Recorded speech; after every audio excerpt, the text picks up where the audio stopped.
நமக்கு ரொம்ப பிடிச்சவங்க அப்படிங்கும்போது நம்ம மனசு படபடக்குது. அதே சமயத்தில் நமக்கு பிடிக்காதவங்களை பார்த்தாலும் படபடக்குது.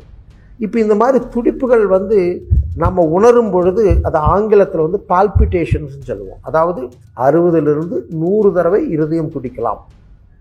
இந்த 60ற்கு கீழே 50, 40, அதற்கும் கீழே போகும்பொழுது 40க்கு கீழே போகும்பொழுது டாக்டர் புவனேஸ்வரன், இருதயத்துறை பேராசிரியர், பிஎஸ்டி சிறப்பு மருத்துவமனையினுடைய இயக்குனர், என்னுடைய பணிவான வணக்கம்.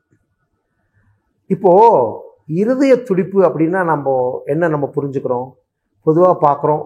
நமக்கு ரொம்ப பிடிச்சவங்க அப்படிங்கும்போது நம்ம மனசு படபடக்குது. அதே சமயத்தில் நமக்கு பிடிக்காதவங்களை பார்த்தாலும் படபடக்குது.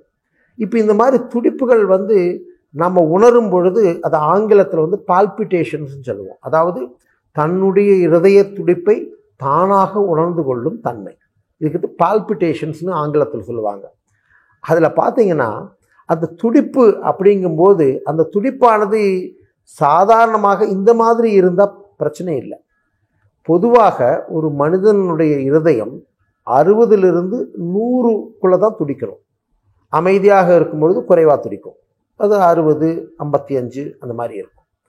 ஒரு பதட்டம் வரும் பொழுது, நமக்கு பிடிக்காத ஒரு சமாச்சாரம் நடக்கும் பொழுது அந்த துடிப்பு அதிகமாகும். திடீர்னு நீங்கள் ஒரு பாம்பை பார்க்குறீங்கன்னு வச்சுக்கோங்க, உடனே படப்பட அப்படி ஆகும் பொழுது அந்த துடிப்பானது அதிகமாகி ஒரு 90, 100 அப்படி போகும். இது பொதுவாக சாதாரணமாக இயற்கை நமக்கு கொடுத்திருக்கும் அந்த ஒரு அளவு. 60லிருந்து 100 தடவை இருதயம் துடிக்கலாம். இந்த 60ற்கு கீழே 50, 40, அதற்கும் கீழே போகும்பொழுது 40க்கு கீழே போகும்பொழுது சில பேருக்கு பிரச்சனைகள் வரலாம். அதே மாதிரி 100 என்பது 110, 120 பரவாயில்ல, 150, 200, 300 அப்படின்னு துடிக்கும் பொழுதும் பிரச்சனை வரலாம். இப்படி இருதயத்தினுடைய துடிப்புகள் 60லிருந்து 100க்கு மாறாக மிக குறைவாகவோ அல்லது மிக அதிகமாகவோ துடிக்கும்போது வரக்கூடிய நோய்களை இருதயத்தின் துடிப்பு கோளாறு நோய்கள்னு சொல்லலாம். ஆங்கிலத்தில் இதை அரித்மியாஸ், ரித்தம் அரித்மியாஸ் அப்படின்னு ஆங்கிலத்தில் சொல்லுவோம்.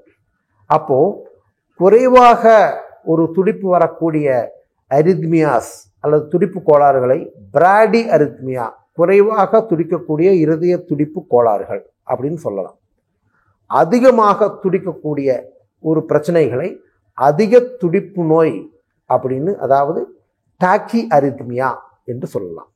அப்போது ஒரு இருதயம் சாதாரணமாக துடித்தால்தான் ஒரு மனிதனுடைய இரத்த ஓட்டமானது சாதாரணமாக இருக்கும். மூளைக்கு ரத்தம் போகணும், சிறுநீரகத்துக்கு ரத்தம் போகணும், உடம்புல பல பாகங்களுக்கும் ரத்தம் போகணும். அப்படி போகிறதுக்கு இருதயம் சரியான முறையில் துடிக்க வேண்டும். மிக குறைவாக துடித்தாலோ மிக அதிகமாக துடித்தாலோ இந்த இரத்த ஓட்டம் பாதிக்கப்பட்டு ஒரு மனிதனுக்கு பல விஷயங்கள் சம்பவிக்கலாம்.